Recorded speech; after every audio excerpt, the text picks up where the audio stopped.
Canadian Formula One driver Nicholas Latifi believes his recent performance worth staying in Formula One after a poor start to the 2022 season and a chaotic driver market that sees the 27-year-old fighting for his future in the upper echelon of motorsport. After all the controversy surrounding Alpine, Fernando Alonso, and Oscar Piastri, it's clear that the silly season is in full swing. Today there's an extra edition because Williams is going to announce some news this afternoon. What they're going to announce is still up in the air, but after all the news surrounding Alpine, it could be that Williams will announce something from their 2023 lineup. Over the past 48 hours, F1 has been dominated around Piastri and Alpine. The Australian seems to be on his way to McLaren after denying himself that he will drive for Alpine in 2023. At the same time, Alonso is leaving the team and is on his way to Aston Martin. At Williams, Alexander Albon's seat appears to be safe, while Nicholas Latifi must fear for his future with the team. New lineup at Williams. In recent years, the Canadian brought a lot of money, but since investors have put money into Williams, the role of Latifi is under discussion. It might be announced that Albon will drive for Williams next season as well, or they might announce that Latifi can stay. At 1500 BST, we will know what Williams will announce. The fans will be ready for it after all the news from Alpine and their driver lineup. Although Latifi had an exhilarating playoff performance at Silverstone, putting himself in the third quarter for the first time in his career, teammate Alex Albon has outperformed him so far this season. The Thai driver dominates the head-to-head stats. The Canadian had outlasted his teammate 11 times to 2, while racing shows Latifi came home behind Albon 10 times, beating him on just 3 occasions.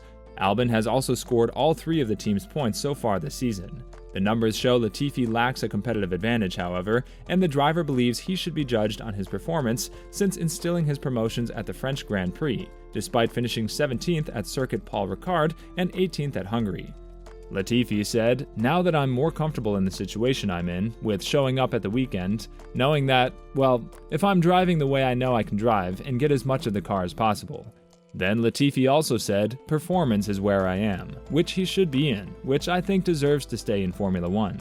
Latifi also added that, while it was clearly not the case at the beginning of the year, I made my position clear that you can't deny past races. What a change in performance. And I put more pressure on myself now because the performance is there now, for the team to assess from now on. Regarding race, he also said, "So I put more pressure on myself, but the pressure will always be there. And so I know I can, and I feel I can make it happen, and for me, I've shown that to myself in the last few races. Well, the pressure is on me now, but that's F1, isn't it? Like that?" Latifi believes there was a lack of progress with his car before his upgrades, which led to him feeling extremely frustrated after the GP at his home. "After leaving Montreal, I feel there was no progress from either of them, basically anything," he said. Understanding why the pace has always been slow, Latifi left Montreal, bewildered and confused, frustrated. "Perhaps Australia was different, for suppose the suffering was not outwardly apparent until my 2 crashes in Saudi. There was no apparent improvement at all, or no clear path to improvement." Latifi delivers timely PB qualifying results. With Capito suggesting that a mid-season driver switch isn't guaranteed to happen, the Canadian delivered a well-timed, best qualifying result of his Formula One career. In the wet Silverstone qualifying, Latifi secured his first Q3 appearance in the sport and will start the race from 10th on the grid. He also managed to out-qualify teammate Albon, who was equipped with the heavily upgraded Williams ahead of Latifi for this weekend for the first time this season. "It's pretty special, my first Q3, which is obviously a very nice feeling, especially when you do it in a car that shouldn't naturally be there," said Latifi. "When it rains, you hope you're able to make that difference, and today we were able to. Austria, I think, with the promotions over, I needed to qualify and race. And in Paul Ricard, I thought it was something similar."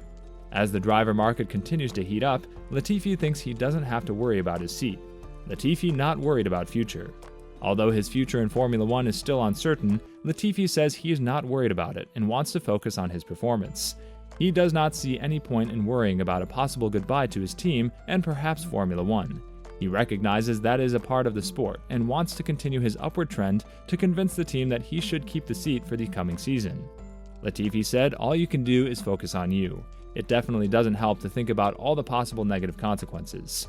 He also added, "In this sport, there are always a lot of things in the air, and a lot of it is not under your control because it can also depend on the performance of another driver. All I can do is focus on my performance now and show the team what I can do, that I want to stay here. Any driver would be a liar if he said that it doesn't help to provide security and ensure your situation is settled.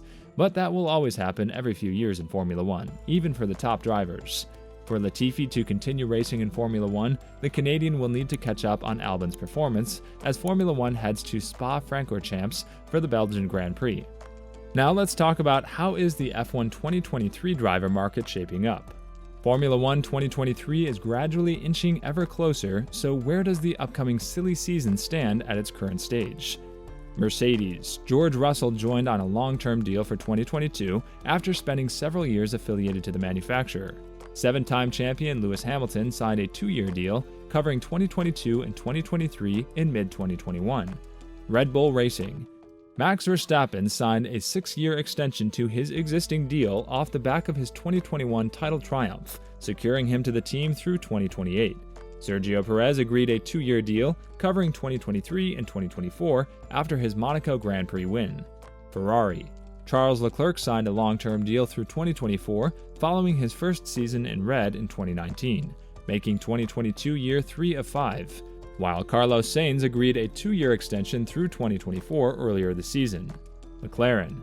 Daniel Ricciardo signed a 3-year deal when joining the team for 2021, though his future appears uncertain. Amid strong rumors, McLaren has an agreement with Oscar Piastri. Lando Norris penned a fresh multi-year contract through 2025 to remain with the squad he joined as a junior in 2017. Alpine. Esteban Ocon is contracted through 2024, while 2-time champion Fernando Alonso will leave at the end of the season to join Aston Martin.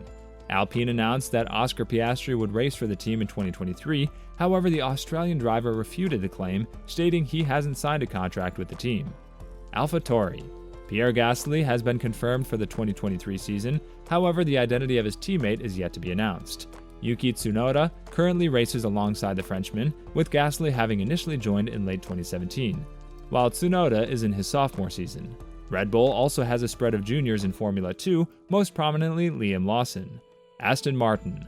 Alonso will join on a multi-year deal in place of the retiring Sebastian Vettel, while Lance Stroll has a relatively safe seat at the squad owned and controlled by his father, and has been confirmed for 2023. Williams. Alexander Albon will stay on a multi-year deal after joining in advance of the 2022 season. The second seat is ostensibly up for grabs, with incumbent Nicholas Latifi in danger amid the rise of Logan Sargent and the occasional presence of Nick de Vries. Alfa Romeo. Valtteri Bottas joined for 2022 on a multi-year deal believed to cover 3 seasons. Sole rookie Zhou Guanyu is contracted only for 2022. Alfa Romeo is also keeping tabs on Formula 2 title contender Theo Pourchaire, who it supports through its Sauber motorsport arm. Haas. Kevin Magnussen's surprise last-minute deal came with a multi-year deal, but Mick Schumacher's future is less clear. Haas is set to discuss the situation over the summer break and make a final decision in September regarding the Ferrari-backed racer. So, what do you think about Latifi's future? Do let us know your thoughts in the comments below. Well, that's it from this video.